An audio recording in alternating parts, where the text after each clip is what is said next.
This 11-metre-long flesh-on-bone replica of Sarcosuchus imperator, a supercroc which lived about 110 million years ago, is the brainchild of US paleontologist Paul Sereno and US herpetologist Brady Barr.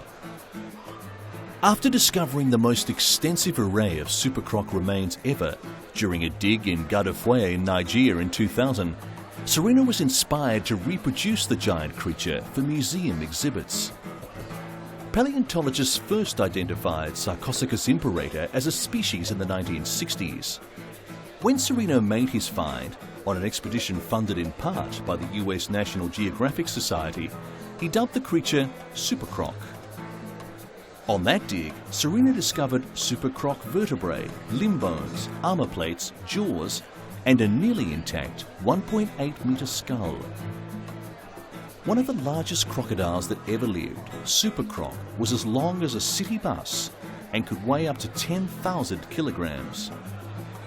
Replica designer Gary Staub used over 2,000 kilograms of clay along with polyester resin and fiberglass to recreate Supercroc. Staub designs dinosaurs for museums and universities such as the Smithsonian Institute in the United States.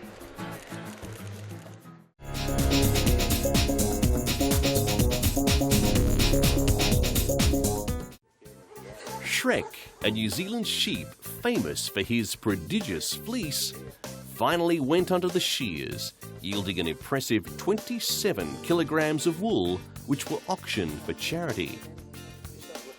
Shrek had roamed free on a remote sheep station on New Zealand's South Island for 6 years before finally being rounded up and brought to face the shearer's blade. Shrek's wool, estimated to be enough to make 20 large men's suits, was sold on the internet to raise money for children's medical charities.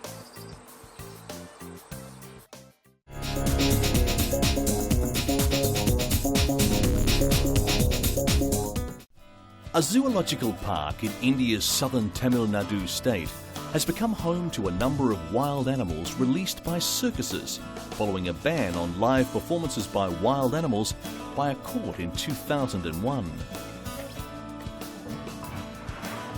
The Arigna Anna Zoological Park in the state capital Madras received 4 lions, 1 tigress, 1 leopard, 2 Himalayan bears and a few rhesus monkeys.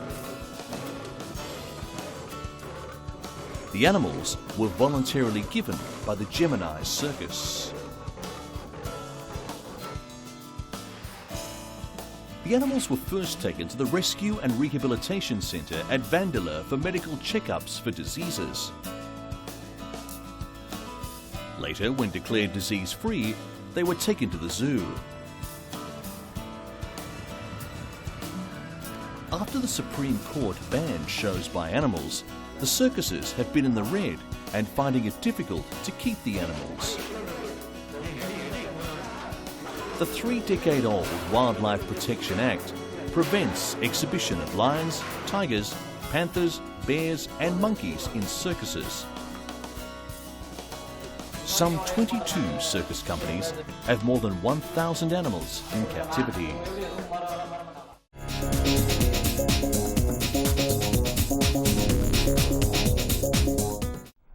These horses are the stars of a historic expedition that aims to shatter a 70-year-old record. It's late in the night in Uzbekistan's Kizilkum desert, and the 3 Akal Teki stallions are being rested after a journey from the Turkmenistan border across into Uzbek territory.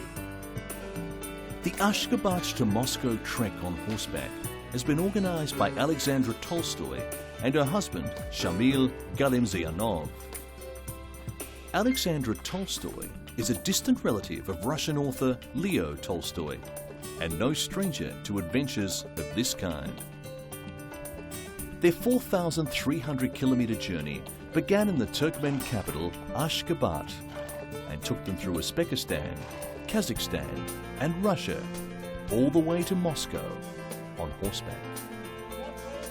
It's an epic journey by any imagination, taking the duo and their small support team through some very hostile and barren landscapes. It is a journey that follows the route of a similar expedition back in 1935, when a group of 28 Turkmens rode the same distance in 84 days. Alexandra and Shamil aimed to break this record. But for them, the expedition was more than just breaking a record. They wanted to publicise the Akhalteki horses, a Turkmen breed praised by specialists and sportsmen for its noble stature and outstanding stamina. The 30-year-old former London stockbroker is a veteran of difficult and adventurous journeys. In 1999, she and 3 other women took part in an 8,000-kilometre journey on horseback and by camel along the ancient Silk Road. It was on this journey that she met husband Shamil, an Uzbek who was their guide along their route from Uzbekistan to China. Shamil, a former professional show jumper, is passionate about horses, and in particular, the Akhalteki. Having crossed into Uzbekistan, Alexandra and Shamil faced the most difficult landscape ahead, the Özciyat Plateau, 1,000 kilometres of rocky, barren land, infested by poisonous snakes. But man-made bureaucracy, not physical hardships, are what Alexandra and Shamil feared most. And on a journey such as this one, crossing numerous frontiers, there's bound to be plenty of it around. Their worst expectations came true when Turkmen authorities refused to let the couple's 3 Akhalteki horses enter Turkmenistan, forcing Alexandra and Shamil to ride from Ashgabat to the Uzbek border on a hired local Akhalteki, poorly trained and unfit. With their own horses back, they were ready to take on the 3,200 kilometres left to Moscow, trekking across Kazakhstan and Russia. Alexandra and Shamil donated money raised from their exhibition through sponsorship and post-expedition lectures to a foundation that does charity work in Russian and Eastern Europe. Alexandra also wrote a book about the journey.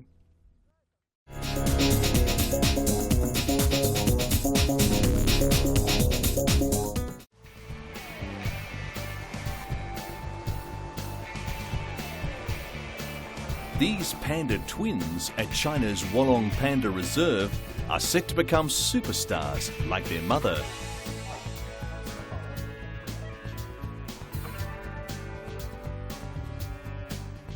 Five-year-old Hua Mi, born in San Diego Zoo in 1996, returned to her ancestral homeland under an agreement which requires cubs of panda bears born abroad to be repatriated within 3 years.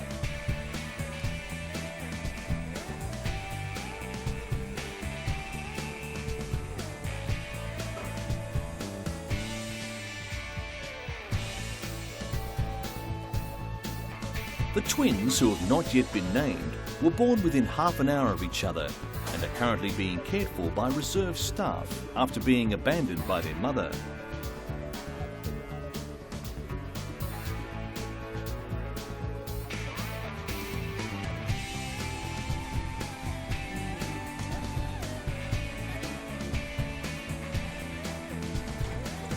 A custody battle could be looming over these twins.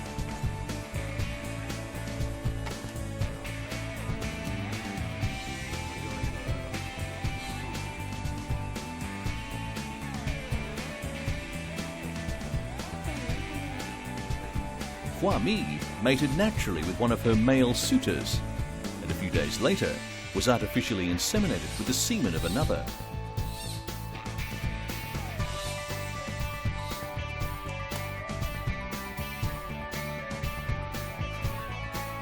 Scientists say it will take a DNA test to determine who the real father is.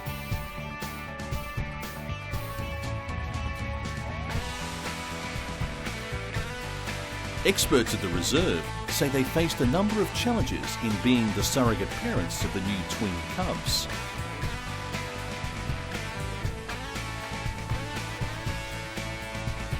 Premature cubs, for example, don't know how to go to the toilet or feed properly. If they are together with the mother, the mother teaches the cubs, but now the zoo has to do the job.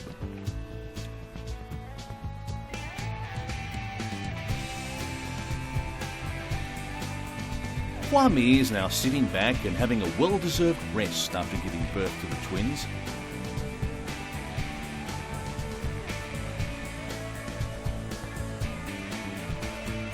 Though panda fertility rates in the wild are drastically reduced in captivity,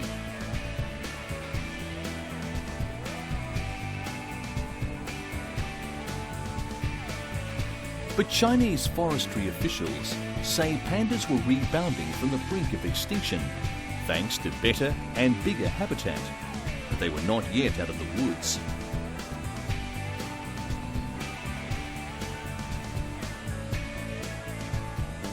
Some 1,500 giant pandas survive in the wild, mostly in the mountains of southwestern China, while over 160 live in captivity.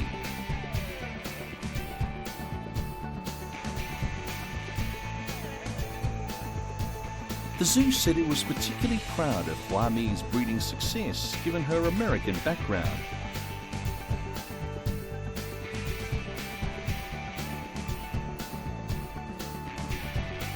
Pandas come on heat only once a year for a couple of days and can be highly selective about their mates.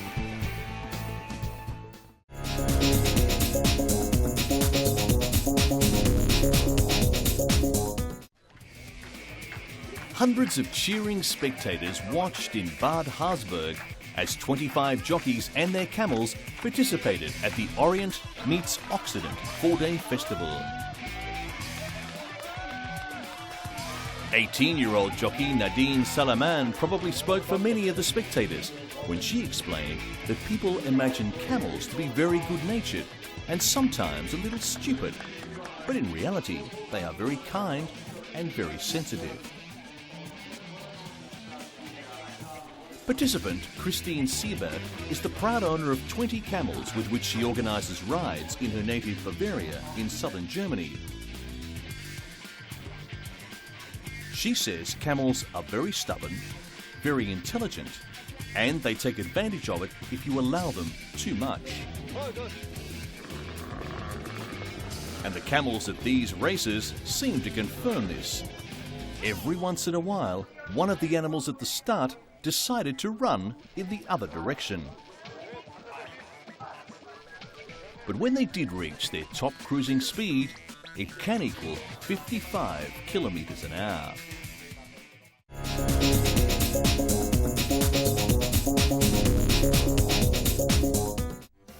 Two cloned kittens have been born using a new cloning method that may be safer and more efficient than traditional methods. Genetic Savings and Clone promises to clone anyone's pet for $50,000 or so, and started with Chief Executive Officer Lou Hawthorne's own pet cat. The two kittens, Tabuli and Baba Ganoush, were born to separate surrogate mothers. The company's report was not submitted for the traditional scientific review process and has not been scrutinised by cloning experts. But the company is less interested in the scientific questions and medical promise of cloning and more interested in its business model, helping people make copies of their beloved pets.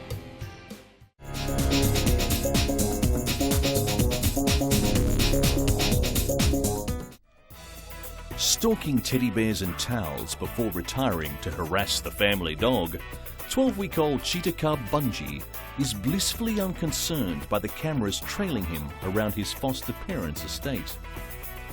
Not far away, his sleek black-spotted mother Bagheera streaks across a semi-arid scrubland and into a spacious pen where German Christa Heinrich waits for her. Heinrich, who raised the cheetah, and her husband Manfred, a vet, achieved the impossible. The German couple managed to breed cheetahs in captivity. They were given 2 South African cubs when they retired to Spain with the hope of breeding them. Spain's climate is ideal for cheetahs, and the estate is big enough to allow them to run. Less than 10 baby cheetahs were born in Europe over the last few years. Only 12 to 15,000 of the felines still live in the wild. To breed, Manfred kept daily diaries of Bagheera's reproductive cycles for 3 years and drove her to a German zoo to find a mate she fancied after she turned down Shere Khan, the male she grew up with. And soon, Bungie was the result of the union. One of the main obstacles to successful breeding is the habits of females, who are on heat for very short periods, solitary by nature, and picky about who they will mate with. They are not interested in males they have grown up with, even if they are not blood relations. Nor do they look kindly on male cheetahs that have attempted to mate with them when they are not ovulating. The Heidenreichs hope to convince Bagheera to consider her companion Shere Khan as a mate by splitting them up for a long time, but she still recognized him as a sibling. Female cheetahs in the wild will usually come into contact with males only when they are mating. So cheetah owners who put a female who is not fertile with a male who tries to mount her risk turning her off him. Nor is artificial insemination likely to work, as a female cheetah only releases her eggs on penetration. Popular as hunting animals and elegant pets, with rulers ranging from Charlemagne to Akbar, 16th century emperor of Mughal India, cheetahs are the only big cats that can be trusted not to turn on their owners if tamed. And for sure, this little one is already a handful.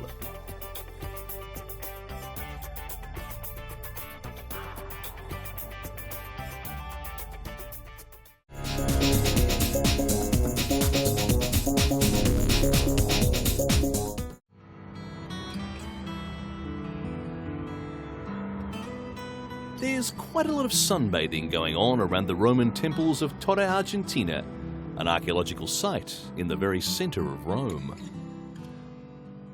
More than 100 cats who live on the site and are now protected by the council, taking life in a pretty relaxed fashion, and they don't care who knows it. The only battle they have to worry about is that of constantly looking their best. As far as they are concerned, their role as a major tourist attraction is incredibly important, and people come from all over the world just to look at them. Cats of all kinds have always lived in the shadow of the ancient ruins of Rome, leading the council to declare them a biocultural heritage.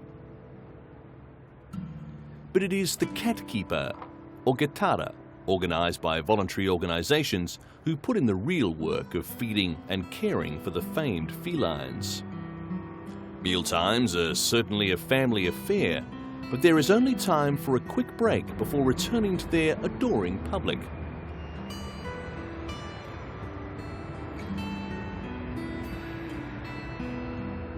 Some of Rome's residents are positive about the cats in their city. But some say to see them as national monuments is slightly excessive. Positive or negative, the cats are taking it all in their stride, but would like to make a few requests. Definitely no dogs, and perhaps the traffic could try to make less noise.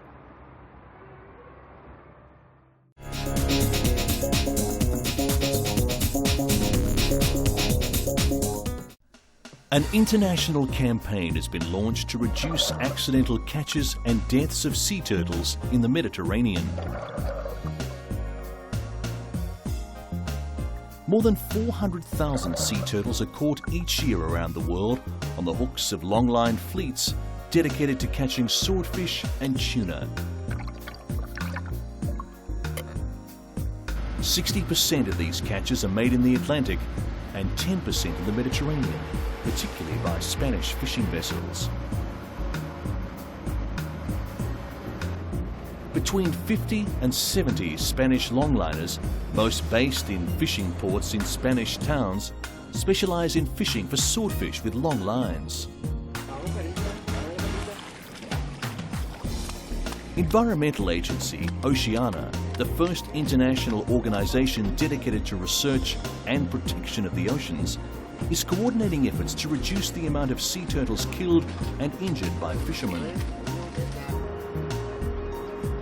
Not all of them die, but the serious injuries they sustain result in death in many cases, killing at least 30% of the sea turtles. Oceana proposes changing the shape of traditional hooks by rounded ones that could reduce the catches by 90%. Many of these turtles are born on the beaches of Florida and the Caribbean. Those that manage to evade fishermen operating in that area often end up caught by hooks stretching along the Mediterranean coast. According to Oceana, if action is not taken, the sea turtle population could be seriously reduced in a few years' time.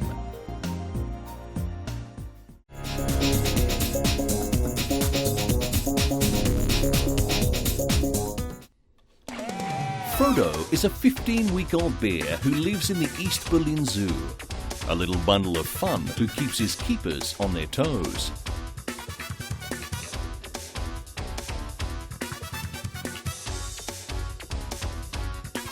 Frodo's parents, Tina, a 16-year-old bear, and Johannes, an 8-year-old bear, were also born here.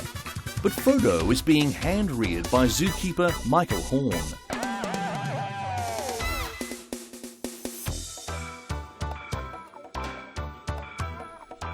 Frodo's mother cared for him simply too much and licked the fur off the young cub whilst she cleaned him.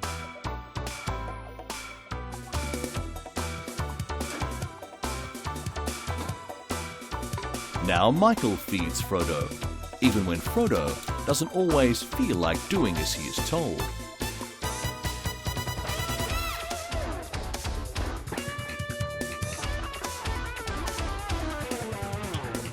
Until he gets older, Frodo will be bottle-fed and is gaining weight in leaps and bounds. He has already quadrupled from the 300 grams he weighed when he was born. When he is fully grown, he will weigh around 60 kilograms.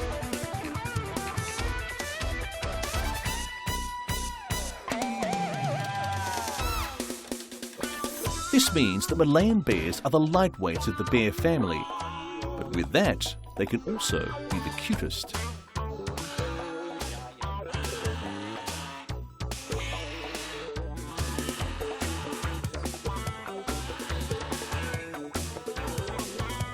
Malayan bears live in the tropical rainforests of Southeast Asia, but the increasing destruction of their natural habitat is also affecting their population in the wild, making Malayan bears an endangered species.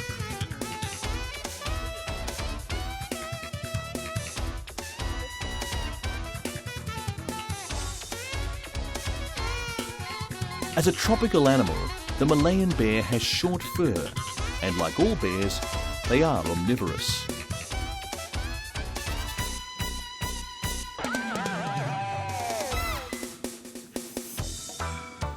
With their long tongues, they can pull insects out of their hiding places and lick honey from cracks in trees.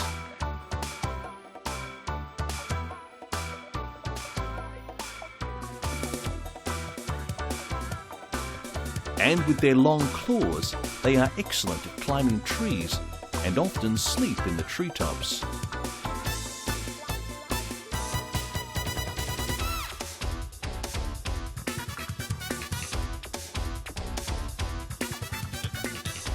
Frodo also spends most of his days sleeping, only he does it in the arms of his bear keeper, Michael.